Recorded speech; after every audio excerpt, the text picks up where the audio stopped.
આખા શિયાળામાં તમે એક ન્યૂઝ તો ચોક્કસથી સાંભળતા હશો અને એ છે નલિયામાં ખૂબ ઠંડી પડી રહી છે. તમે કોઈ પણ ન્યૂઝ ઉઠાવશો ને તો પણ તમને નલિયા શહેરનું નામ ચોક્કસપણે શિયાળામાં દેખાશે. ગુજરાતમાં માત્ર નલિયા જ એક એવું પ્રદેશ છે કે જ્યાં સૌથી વધારે ઠંડી પડે છે.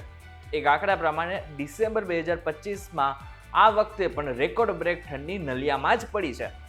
આ વખતે ડિસેમ્બરમાં ખાસ કરીને 8.8 ડિગ્રી સેલ્સિયસ તાપમાન આ વખતે નલિયામાં નોંધાયું છે.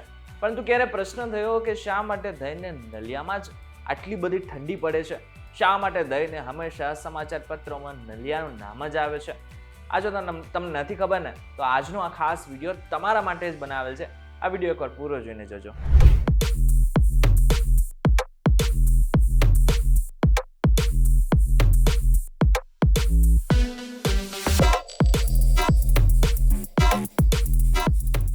નમસ્કાર, welcome back folks VTV digital ઉપર તમે જોઈ રહ્યા છો ડેલી ડોઝ અને હું છું આપનો દોસ્ત કરણ ચડોતરા.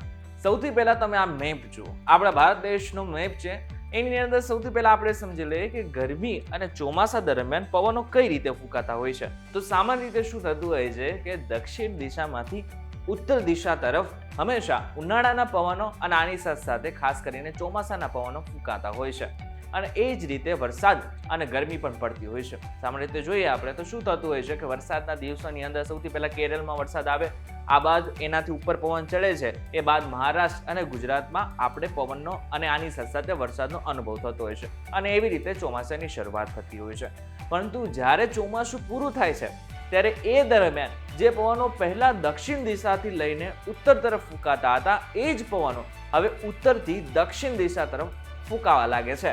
જેને સામાન્ય રીતે કહીએ તો ઈશાન ખૂણાથી પવન ફૂંકાયો છે એમ કહેવાતું હોય છે. ઈશાન ખૂણો તમને ન ખબર પડી હોય તો સામાન્ય ભાષામાં તમને કહી દો ને તો ઉત્તરથી પૂર્વ તરફ પવન ફૂંકાયો છે એમ કહી શકાય. પરંતુ બીજો પ્રશ્ન એ થાય છે કે ઉત્તરથી દક્ષિણ તરફ પવન ફૂંકાય છે તો શા માટે થઈને નલિયામાં જ વધારે પડતી ઠંડી પડે છે? તો એની પાછળનું કારણ છે ને એ થોડું સમજવા જેવું છે.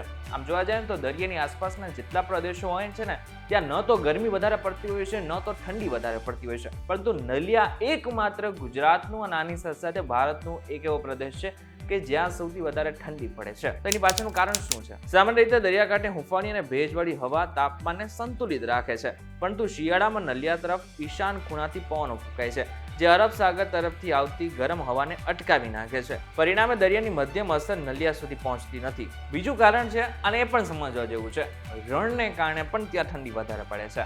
નલિયા મોટા રણની કાંઠે આવેલું છે. અહીં પવનો રણ પ્રદેશમાંથી આવે છે જે ભેજ વગરના અને સૂકા હોય છે. રણમાં વનસ્પતિ નથી, એને જ કારણે પવનને કોઈ જ અવરોધ નડતો નથી. અને જ્યારે કોઈ અવરોધ નડતો જ નથી ત્યારે ઉત્તર તરફથી જે પવનો આવે છે એ સીધા નલિયાને અસર કરે છે અને નલિયા ઠંડુ બની જાય છે. ત્રીજું જે કારણ છે એ પણ સમજવા જેવું કે નલિયા જે જગ્યા ઉપર છે ને એની પોતાની એક ખાસિયત છે કે જેને જ કારણે ત્યાં વધારે ઠંડી પડે છે. નલિયા સપાટ રણ વિસ્તારમાં છે જ્યાં જમીન ઝડપથી ઠંડી અને ગરમ થાય છે. શિયાળામાં રાત્રે તાપમાન ઝડપથી ગગડી જાય છે જ્યારે ઉનાળામાં તે ગુજરાતના સૌથી ગરમ સ્થળોમાંથી એક બની જાય છે. ગત વર્ષે અહીં 1.4 ડિગ્રી સેલ્સિયસ જેવા રેકોર્ડ તાપમાન નોંધાયા હતા. હવે આ વર્ષે પણ નલિયા જે છે એ સૌથી ઠંડુ પ્રદેશ છે. મહત્વની વાત તો એ છે કે અમદાવાદ જેવા અને સુરત જેવા સિટીમાં જ્યાં માંડ 13 થી 14 સેલ્સિયસ ડિગ્રી સુધી તાપમાન પહોંચતું હોય છે ત્યાં આ વર્ષે પણ એવું માનવામાં આવી રહ્યું છે કે જે તાપમાન છે એ 2 સેલ્સિયસ ડિગ્રી સુધી પણ પહોંચી શકે છે. હવે બીજો એક મહત્વનો પ્રશ્ન કે જે કદાચ તમારા મનમાં પણ હશે કે નલિયા છે એ શા માટે હંમેશાથી સમાચાર પત્રમાં આવતું હોય છે? તો એની પાછળનું જે કારણ છે એ પણ સમજો. નલિયા અબડાસા તાલુકાનું મથક છે અને ત્યાં IMD નું વેધર સ્ટેશન છે. તેથી અહીંયા ડેટા ખૂબ જ ચોક્કસ હોય છે.